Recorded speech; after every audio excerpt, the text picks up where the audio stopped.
교재 61페이지를 제가 읽겠습니다. 요엘 선지자는 여호와께서 선포하시는 말씀에 귀 기울일 것을 요청합니다. 메뚜기 때에 습격이 있을 것이며 그로 인해 온 땅이 황폐하게 되고 백성들이 애곡하게 될 것이라 예언합니다. 백성들이 해야 할 일은 슬피 울며 금식하며 여호와의 성전에 모여 여호와께 부르짖는 일입니다. 오늘 하루의 첫 시간 은혜 받고자 나온 모든 성도들 가운데 하나님의 크고 놀라운 은혜가 말씀 가운데 함께 하시기를 주님의 이름으로 축복합니다. 오늘은 요엘 1장의 말씀을 우리가 함께 읽었습니다. 요엘서는 소예언서 중에 하나로 요엘서의 저자는 선지자 요엘입니다.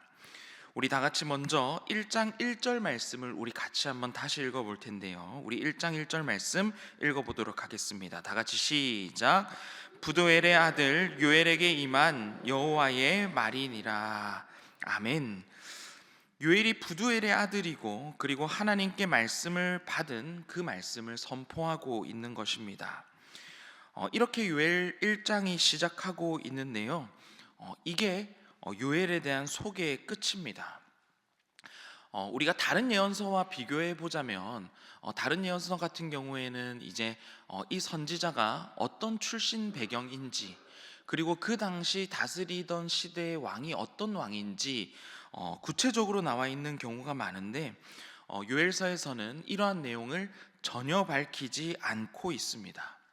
그래서 정확하게 요엘이 어떤 시대에 사역을 했었는지, 어떤 시대에 이 말씀을 전포했는지 우리는 알기가 어렵습니다. 왜 이렇게 요엘서에는 요엘에 대한 소개가 짧을까요? 선지자 요엘이 누구인지, 내가 누구인지보다 더 강조하고 있는 것이 있는데 바로 요엘이 전하는 메시지를 더 강조하고 있는 것입니다. 메신저가 중요한 것이 아니라 메시지가 더 중요하다는 것을 강조하고 있기 때문입니다. 또한 여러분, 우리는 선지자가 어떤 일을 했던 사람인가를 다시 한번 기억해 볼 필요가 있습니다. 선지자는 하나님의 말씀을 전하는 사람입니다. 하나님의 말씀을 듣고 내가 먼저 하나님의 말씀을 들은 이후에 그 하나님의 말씀을 그대로 빠짐없이 전하고 선포하는 사람이 선지자인 것입니다. 내 생각을 더하거나 추가하지 않고 또 빼고 싶은 내용을 빼는 것이 아니라 그저 하나님 주신 그 말씀을 그대로 전해야 하는 사람이 선지자이고 그것이 선지자의 임무인 것입니다. 우리가 잘 알고 있는 사무엘은 하나님의 음성을 들었습니다. 그런데 하나님께서 사무엘에게 주신 첫 말씀은 엘리 제사장 가문이 심판을 받을 것이라는 말씀이었습니다. 어린 사무엘은 하나님께서 주신 말씀을 그대로 전해야만 했습니다. 자신을 그동안 길러준 아버지와 같은 그 엘리 제사장에게 그 가문에 심판이 있을 것이라는 말씀을 전해야 했는데 여러분, 이것은 아주 어려운 일이었습니다. 그런데 사무엘상 3장 18절 말씀을 보면 사무엘은 조금도 숨기지 않고 말했다라고 기록하고 있습니다. 하나님께서 주신 그 말씀을 조금도 숨기지 않았으며 그리고 두려움이 있고 부담이 있는 가운데도 그래도 하나님 주신 말씀이기에 그 말씀을 있는 그대로 전해야 했던 것입니다. 우리가 계속해서 읽고 있는 모든 예언서의 말씀이 다 그렇습니다. 하나님의 말씀을 먼저 듣고 그 말씀을 가감없이 용기 있게 전하는 선지자들의 이야기인 것입니다. 자신의 생각과 경험을 전달하는 것이 아니라 내가 받은 하나님의 말씀을 그대로 전하는 것입니다. 심판을 선포한다는 것 정말 어렵고 힘든 일입니다. 하지만 하나님께서 주신 그 용기로 하나님께서 주신 그 심판의 말씀을 전해야 했던, 그대로 선포해야만 했던 선지자의 모습을 상상해 보면서 우리는 계속해서 말씀을 볼 수 있어야겠습니다. 그리고 또 우리가 반드시 기억해야 하는 것이 있습니다. 우리도 하나님의 말씀을 받고 그 받은 말씀을 그대로 세상에 외치며 전하는 자로 살아가야 한다는 것입니다. 목사님, 우리는 선지자가 아닌데요 라고 생각할 수도 있습니다. 그런데 여러분, 우리도 하나님의 말씀을 받은 자들입니다. 하나님께서는 오늘 이 새벽에도 성경을 통하여 우리에게 하나님의 말씀을 들려주고 계신 줄 믿습니다. 그렇다면 말씀을 받은 우리는 어떻게 해야 되냐면, 먼저 하나님의 말씀을 받는 자로 하나님의 말씀을 정확하고 진실되게 받아들여야 합니다. 그저 세상에 흘러가는 이야기가 아니라 하나님께서 이 세상을 창조하시고 지금도 다스리시는 전능하신 하나님께서 나에게 하시는 생명의 말씀이기 때문입니다. 그래서 우리는 가장 먼저는 하나님의 말씀을 정확하고 진실되게 받아들이는 일에 힘써야 합니다. 그리고 거기서 그치는 것이 아닙니다. 들은 말씀대로 우리는 살아가야 합니다.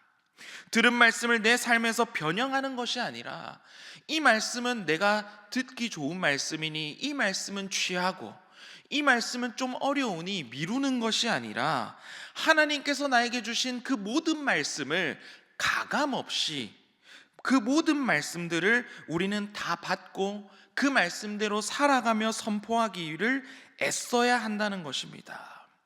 그것이 우리 하나님께서 오늘 우리에게 말씀을 들려주시는 이유이며, 말씀을 받은 우리가 반드시 지켜야 하는 모습인 것입니다.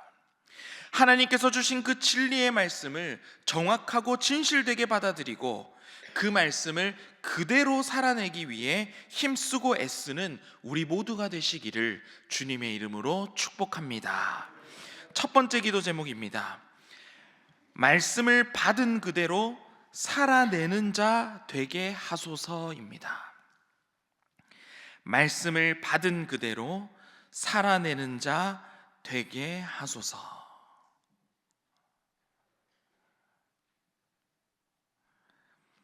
선지자들은 두려움과 부담 가운데도 하나님 주신 말씀을 가감없이 선포하기 위해 애썼습니다. 우리 또한 하나님의 말씀을 받은 자로서 그 하나님의 말씀을 세상 가운데 선포하고 그 말씀 그대로 가감없이 살아내기 위해 애쓰는 우리 모두가 되시기를 주님의 이름으로 축복합니다. 그렇다면 하나님께서 요엘 선지자에게 주신 말씀이 무엇인지 우리 살펴보겠습니다. 2절 말씀입니다. 우리 2절 말씀 다 같이 읽어보도록 하겠습니다. 다 같이 시작. 늙은 자들아 너희는 이것을 들을지어다. 땅의 모든 주민들아 너희는 귀를 기울일지어다. 너희의 날에나 너희 조상들의 날에 이런 일이 있었느냐. 아멘. 먼저 나이가 많은 연장자들, 즉 오랜 세월 동안 경험이 풍부한 사람들에게 물어보고 있습니다. 너희가 이런 재앙을 경험해 본 적이 있는지 물어보고 있는 것입니다. 가장 오래 살아서 수많은 경험을 했던 사람들도 전혀 경험해 보지 못했고 들어보지 못한 엄청난 일이 이스라엘에 일어났다는 것입니다. 이 일이 무슨 일입니까? 바로 메뚜기 떼가 몰려와 모든 농작물들을 갉아먹어버린 일입니다. 어느 한 지역에 국한된 일이 아닙니다. 나라의 모든 영토가 메뚜기 떼의 피해를 받게 된 것입니다. 왕성한 식욕을 가지고 있는 메뚜기 떼가 모든 들판과 과수원을 초토화시킨 것입니다. 피땀 흘려 키운 모든 농작물이 사라져버리니 무슨 일이 생깁니까?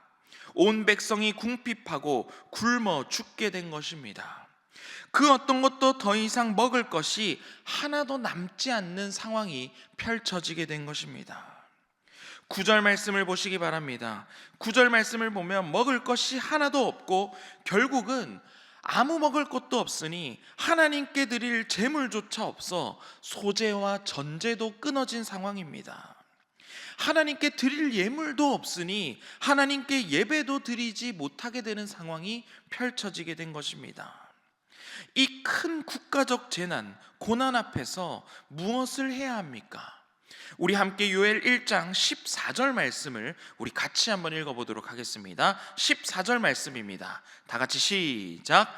너희는 금식일을 정하고 성회를 소집하여 장로들과 이 땅의 모든 주민들을 너희 하나님 여호와의 성전으로 모으고 여호와께 부르짖을지어다. 아멘.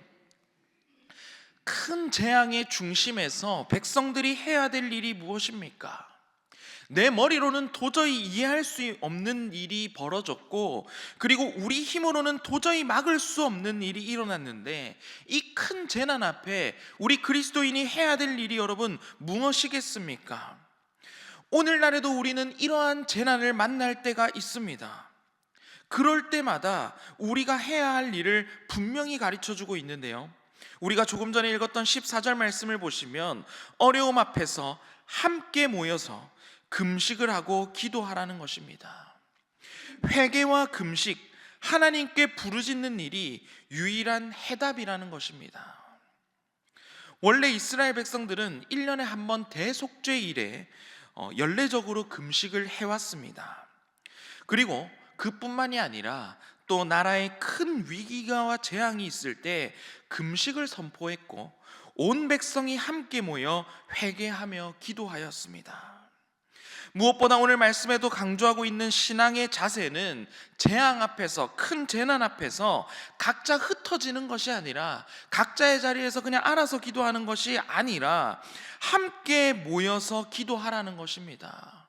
어려운 일을 만날 때일수록 함께 공동체로 모여서 주님 앞에 부르짖고 회개하며 하나님 뜻 앞에 온전히 서라는 것입니다. 여러분, 반드시 기억하시기 바랍니다. 세상이 어두우면 어두울수록, 큰 위기가 찾아오면 찾아올수록 더욱더 하나 되고 모이기를 힘써야 합니다. 어려울수록 모여야 하고 어두울수록 모여야 하는 것입니다. 하나 되어 기도하며 하나님의 도우심을 구해야 할 때라는 것입니다. 오늘날에도 마찬가지입니다. 오늘날에 우리가 어려우면 어려울수록 점점 더 흩어지는 것이 아니라 모이기를 힘써야 할 때인 줄 믿습니다. 어려움 앞에 함께 모이는 교회가 되어야 한다는 것입니다. 그리고 어려워 어찌할 바를 몰라 방황하는 자들에게도 우리는 함께 모여서 기도하는 모습을 보여줘야 되고, 기도의 자리로 나아올 수 있도록 우리는 이끌 수 있어야 하는 것입니다. 이것이 우리 그리스도인이 어려움을 당할 때 해야 하는 역할인 것입니다. 두 번째 기도 제목입니다. 흩어지기보다 모여서 함께 기도하는 일에 더욱 힘쓰게 하소서입니다. 흩어지기보다 모여서 함께 기도하는 일에 더욱 힘쓰게 하소서.